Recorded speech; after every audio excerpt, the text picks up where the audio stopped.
السلام علیکم ناظرین، ہائی ٹیک نیوز کے نیشنل اور انٹرنیشنل خبروں میں آپ کا خیر مقدم ہے۔ میں ہوں نیہا خان۔ نظر ڈالتے ہیں آج کی اہم خبروں پر۔ بم کی دھمکی کے بعد چنئی سے ممبئی آنے والی انڈیگو کی پرواز کی ہفتے کو ممبئی میں ہنگامی لینڈنگ کی گئی۔ ذرائع نے بتایا کہ انڈیگو کی پرواز کے لیے مکمل ایمرجنسی کا اعلان کر دیا گیا جب چنئی ممبئی روٹ پر اڑان بھرنے کے بعد پائلٹ نے ممبئی ATC کو جہاز میں مبینہ بم کے خطرے کے بارے میں مطلع کیا۔ انہوں نے کہا ہے کہ صبح 8:45 پر طیارے کی ہنگامی لینڈنگ کے بعد مسافروں کو سیڑھیوں کا استعمال کرتے ہوئے طیارے سے اتار دیا گیا۔ تمام مسافروں کے بحفاظت اترنے کے بعد طیارے کا مکمل معائنہ کیا گیا۔ رپورٹ کے مطابق طیارے میں کوئی بھی مشکوک چیز نہیں ملی۔ آخری اطلاع ملنے پر پرواز کے لیے کلیئرنس کا انتظار کیا جا رہا تھا۔ انڈیگو نے چنئی ممبئی فلائٹ پر مبینہ بم کی دھمکی کی تصدیق کی۔ انڈیگو کے طیارے میں یہ دوسرا واقعہ ہے۔ اس سے پہلے دہلی وارانسی فلائٹ پر بھی ایسی ہی دھمکی ملی تھی، لیکن تلاشی کے دوران کچھ نہیں ملا تھا۔ شمالی غزہ کے جبالیہ پناہ گزین کیمپ سے اسرائیلی مسلح افواج کے انخلاء کے بعد تقریباً 70 فلسطینی شہریوں کی لاشیں برآمد ہوئی۔ اسرائیل نے تقریباً 3 ہفتوں کے حملے کے بعد جنوبی علاقے سے اپنی مسلح افواج کو واپس بلا لیا۔ رپورٹ کے حوالے سے بتایا گیا ہے کہ ایمبولینس اور شہری دفاع کی ٹیموں نے 20 بچوں سمیت تقریباً 70 لاشوں کو کیمپ سے نکالا۔ ذرائع سے موصول ہونے والی معلومات کے مطابق اسرائیلی فضائی ڈرون اور توپ خانے کے حملوں سے متعدد افراد کے مکانات، کیمپوں اور اسپتالوں کے ملبے تلے دبے ہونے کا خدشہ ہے۔ ان حملوں سے کیمپ کے اندر اور آس پاس کے سینکڑوں رہائشی یونٹوں کے ساتھ ساتھ سڑکوں، پانی کی فراہمی کے نظام اور سیوریج کے بنیادی ڈھانچے کو بڑے پیمانے پر نقصان پہنچا۔ اسرائیلی فوجوں پر کئی اپارٹمنٹس اور رہائشی عمارتوں کو آگ لگانے کا بھی الزام ہے۔ غزہ میں حماس کے زیر انتظام میڈیا آفس نے جبالیہ کیمپ پر حملے میں ہونے والے نقصان پر اسرائیلی فوج کی مذمت کی۔ انہوں نے کہا کہ اس حملے میں سینکڑوں لوگ جاں بحق ہو گئے، متعدد رہائشی بلاکس تباہ اور بہت سے فلسطینی بے گھر ہو گئے۔ لوک سبھا انتخابات کے آخری مرحلے کے درمیان ہفتے کو انڈیا اتحاد کے سرکردہ رہنماؤں کی میٹنگ ہوئی، جس میں انتخابی نتائج کے بعد کی حکمت عملی اور دیگر مسائل پر تبادلہ خیال کیا گیا۔ انڈیا اتحاد کے ذرائع نے بتایا کہ کانگریس صدر ملکارجن کھڑگے کی رہائش گاہ پر سپہر 3 بجے میٹنگ ہوئی۔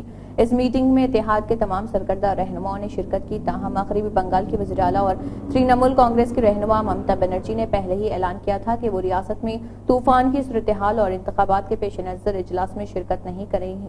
میٹنگ کے ایجنڈے کے بارے میں کھڑگے اور کانگریس کے جنرل سیکرٹری کے.سی. وینوگوپال نے کہا ہے کہ 4 جون کو نتائج کے اعلان سے متعلق نکات پر بات کی گئی اور فارم 17C اور ووٹوں کی گنتی سے متعلق دیگر مسائل پر کارکنوں کو کس طرح چوکنا رہنا چاہیے۔ اجلاس میں ان امور پر غور کیا گیا۔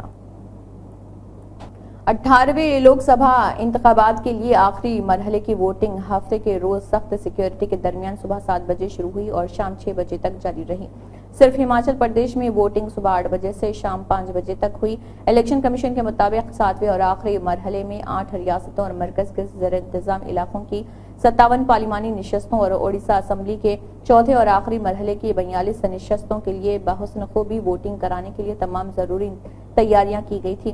انتخابات کے آخری مرحلے میں وزیراعظم مودی، مرکزی وزیر انوراگ ٹھاکر، انوپریا پٹیل، بالی ووڈ اداکارہ کنگنا رناوت، اداکار روی کشن، سابق مرکزی وزراء روی شنکر پرساد اور سنجے ٹنڈن، کانگریس کے اکھلیش پرتاپ سنگھ، اجے رائے، ترنمول کانگریس کے جنرل سیکرٹری ابھیشیک بنرجی، پنجاب کے سابق وزیر اعلیٰ چرنجیت سنگھ چنی اور بھوجپوری فنکار پون سنگھ، سابق مرکزی وزیر ہرسمرت کور بادل اور راشٹریہ جنتا دل کے سربراہ لالو پرساد یادو کی بڑی بیٹی میسا بھارتی سمیت متعدد سیاسی شخصیات کی قسمت کا فیصلہ الیکٹرانک ووٹنگ مشین میں قید ہو گیا ہے۔ اتر پردیش کی 13 سیٹوں مہاراج گنج، گورکھپور، کاشی نگر، دیوریا، بانسگاؤں، گھوسی، سلیم پور، بالیا، غازی پور، چندولی، بنارس، مرزا پور، رابرٹس گنج کے لیے ووٹنگ ہوئی۔